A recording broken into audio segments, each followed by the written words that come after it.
Hello students, आज हम BSc fifth semester organic synthesis A का पहला ही चैप्टर है chemistry of alkanes and cycloalkanes के कुछ इंपॉर्टेंट एमसीक्यूज देखने वाले हैं। तो देखते हैं अपना पहला question. Most stable free radical is, तो सबसे ज़्यादा स्टेबिलिटी कौन सी फ्री रेडिकल की है? स्टेबिलिटी ऑफ फ्री रेडिकल जो है वो आपका हाइपर कॉन्जुगेशन और रेजोनेंस से बढ़ती है। यहाँ पर अगर हम ध्यान दें, आपका जो R3C है, जो आपका A है, वहाँ पे आपके 9 अल्फ़ा हाइड्रोजन्स हैं। बाकी अगर B में देखें तो वहाँ पे 2 अल्काइल ग्रुप हैं। तो पॉसिबिलिटी है कि वहाँ पे आपके 6 अल्फ़ा हाइड्रोजन्स हों और बाकी आपका C में 3 अल्फ़ा हाइड्रोजन्स हैं, क्योंकि एक ही अल्काइल ग्रुप है, और D में 0 अल्फ़ा हाइड्रोजन। तो इसकी हाइपर कॉन्जुगेशन के अनुसार सबसे ज़्यादा स्टेबिलिटी आपका R3C की हो जाएगी, जो आपका पहला ही कंपाउंड है, तो A की। तो इसका करेक्ट आंसर है आपका A। और बात करें सबसे ज़्यादा स्टेबल फ्री रेडिकल की, तो आपका बेंजाइल फ्री रेडिकल और एलाइल फ्री रेडिकल, ये और दो सबसे ज़्यादा स्टेबल फ्री रेडिकल्स के तौर पर पाए जाते हैं। बढ़ते हैं अपने अगले क्वेश्चन की ओर। नेक्स्ट क्वेश्चन देखते हैं। सेकंड क्वेश्चन है हमारा, carbon carbon bond length in alkenes. Alkenes में कार्बन कार्बन के बीच जो बॉन्ड लेंथ जो पाई जाती है वो आपकी 1.5 एंगस्ट्रॉम होती है। लेकिन वहीं अगर बात करें अल्केन्स में ही कार्बन और हाइड्रोजन के बीच जो बॉन्ड लेंथ पाई जाती है वो आपकी 1.09 एंगस्ट्रॉम होती है। तो याद रखना, कार्बन और हाइड्रोजन के बीच बॉन्ड लेंथ 1.09 एंगस्ट्रॉम और कार्बन कार्बन के बीच बॉन्ड लेंथ 1.54 एंगस्ट्रॉम। तो इसका जो करेक्ट आंसर आपका हो जाएगा वो आपका ऑप्शन नंबर डी है, 1.54 एंगस्ट्रॉम। बढ़ते हैं अपने अगले क्वेश्चन की ओर। थर्ड क्वेश्चन है हमारा, which is soluble in water. Water में इनमें से कौन सा कंपाउंड जो है वो सॉल्युबल है? तो पहला ही ऑप्शन है आपका बेंजीन। बेसिकली वाटर में आपके पोलर कंपाउंड सॉल्युबल होते हैं, तो बेंजीन जो है आपका वो नॉन पोलर कंपाउंड है, वहाँ पे कोई भी पोलैरिटी नहीं पाई जाती है। देखते हैं बी ऑप्शन है आपका साइक्लोपेंटेन। साइक्लोपेंटेन में भी कोई पोलैरिटी नहीं पाई जाती है, इसलिए ये भी आपका अनसॉल्युबल रहेगा वाटर में। सी ऑप्शन है आपका ऑर्थोनाइट्रोफिनॉल। यहाँ पे आपकी इंट्रामोलिकुलर हाइड्रोजन बॉन्डिंग पाई जाती है, तो ये भी आपका पार्शियली सॉल्युबल रहेगा वाटर के अंदर। और डी ऑप्शन है आपका पैरानाइट्रोफिनॉल। इसमें आपकी हाइड्रोजन बॉन्डिंग पाई जाएगी, क्योंकि ये इंटरमोलिक्यूलर हाइड्रोजन बॉन्डिंग शो करता है, जो कि सिमिलरली ऐसे ही ग्रुप से हाइड्रोजन बॉन्डिंग बना सकता है। तो ये आपका वाटर में सॉल्युबल होगा, तो आपका करेक्ट आंसर क्या हो जाएगा? D, paranitrophenol. बढ़ते हैं नेक्स्ट क्वेश्चन की तरफ। Hybridization of carbon in ethylene. Ethylene में कार्बन की हाइब्रिडाइजेशन क्या है, या फिर आप कह सकते हो संकरण क्या है? तो इथाइलिन अगर हम कंपाउंड देखें तो कार्बन आपका डबल बॉन्ड के साथ जुड़ा रहता है अदर कार्बन से। बाकी आपका 2 यहाँ पर सिग्मा बॉन्ड होते हैं अदर H या फिर अल्काइल ग्रुप के साथ, और आपका डबल बॉन्ड में एक सिग्मा और एक पाई ग्रुप होता है। तो total number of sigma bonds आपके कितने हो गए? 3 हो गए। C डबल बॉन्ड C, और ये रहा आपका इथाइलिन। तो इथाइलिन में total number of sigma bond कितने हैं? नंबर ऑफ बॉन्ड 3, तो 3 लिख दिया। फॉर्मूला हमारा क्या है? Sigma plus lone pair. तो यहाँ कोई लोन पेयर तो होता नहीं है कार्बन पर, तो 3 सिग्मा प्लस 0, तो 3 का आपका क्या आ जाता है? sp2। तो जो इसकी हाइब्रिडाइजेशन होगी वो क्या होगी? sp2। तो इसका जो करेक्ट आंसर है आपका वो क्या है? sp2 hybridisation, option number B. बढ़ते हैं अपने अगले क्वेश्चन की ओर। नेक्स्ट क्वेश्चन देखते हैं, bond length is maximum in. तो पहला जो ऑप्शन ए है आपका C2H2, यहाँ पे आपका कार्बन कार्बन के बीच ट्रिपल बॉन्ड पाया जाएगा। बी ऑप्शन है आपका C2H4, यहाँ पे आपका कार्बन कार्बन के बीच आपका डबल बॉन्ड होगा। और सी ऑप्शन है आपका C2H6, यहाँ पे आपका कार्बन कार्बन के बीच सिंगल बॉन्ड पाया जाएगा।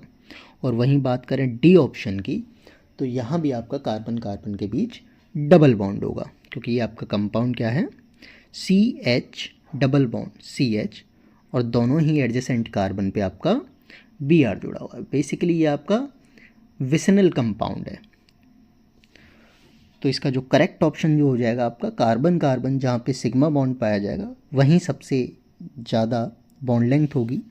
तो इसका करेक्ट ऑप्शन है ऑप्शन नंबर सी, जो कि आपका क्या है, अल्केन है,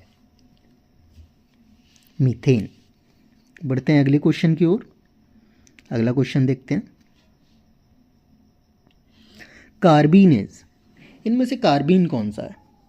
अगर हम कार्बीन की बात करें तो ऐसा कार्बन जो दो सिग्मा बॉन्ड के द्वारा जुड़ा हो और उस कार्बन पर दो अनशेयर्ड पेयर ऑफ इलेक्ट्रॉन पाए जाएं।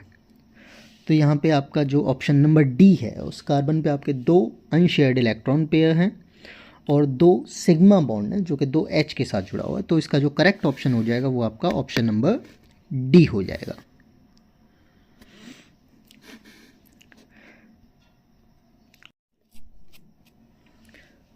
आगे बढ़ते हैं अपने नेक्स्ट क्वेश्चन की ओर। Which has maximum bond dissociation energy.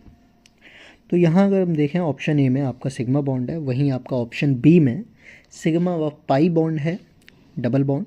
सी में आपका ट्रिपल बॉन्ड है, यहाँ पे एक सिग्मा दो पाई बॉन्ड है, और आपका डी में एक सिग्मा बॉन्ड है।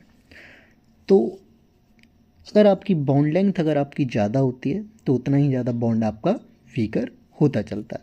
तो यहाँ सी ट्रिपल बॉन्ड, सी में सबसे ज़्यादा बॉन्ड लेंथ जो है वो कम पाई जाएगी, तो स्ट्रॉन्गेस्ट बॉन्ड भी यही होगा।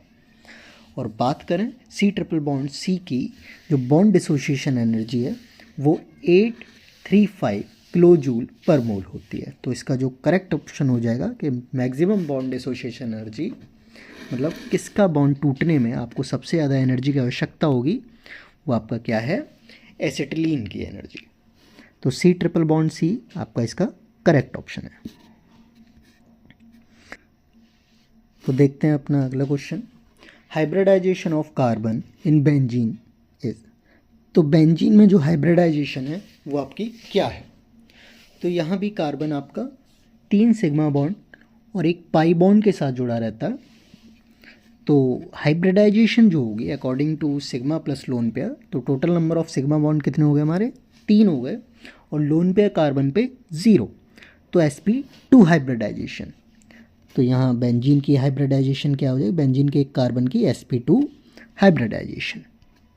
अगला क्वेश्चन देखते हैं। Which has highest boiling point. तो आपको नीचे हाइड्रोजन हैलाइड्स दिए हुए हैं, इन सब में से सबसे ज़्यादा हाईएस्ट बॉइलिंग पॉइंट किसका है? बात करें पहले ही ऑप्शन की, HF की, तो यहाँ पे आपका हाइड्रोजन बॉन्ड पाया जाता है, तो ये आपका लिक्विड स्टेट में होता है। वहीं आपके HCl, HBr और HI ये सारे के सारे गैसियस स्टेट में पाए जाते हैं।